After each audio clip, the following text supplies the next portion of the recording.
APSCৰ যিটো division বেঞ্চৰ judgement আহিছে ই অত্যন্ত বেদনাদায়ক আৰু আমাৰ মনত ই এক প্ৰকাৰ হতাশা সকলোৰে মনত আনি দিছে।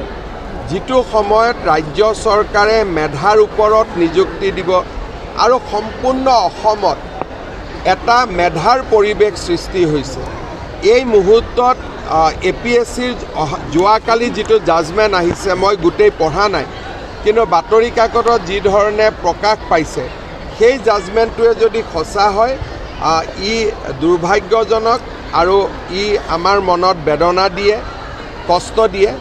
আমি নিশ্চিতভাৱে উচ্চতম ন্যায়ালয়ত আমি আবেদন কৰিম আৰু আমি চেষ্টা কৰিম শেষ মুহূৰ্তলৈকে যাতে APSCৰ এই দুষ্কাৰ্যৰ লগত জড়িত কোনেও যাতে চাকৰি ঘূৰাই পাব নোৱাৰে। অসমততো নিযুক্তি হৈ আছে। এতিয়া আপোনালোকে BTCৰ কথা সুধিছে নে অসমৰ কথা সুধিছে? অসমত এডভাৰটাইজ অক্টোবৰ নৱেম্বৰত আৰু ওলাব। ভাল খবৰ আহি আপুনি আকৌ আহি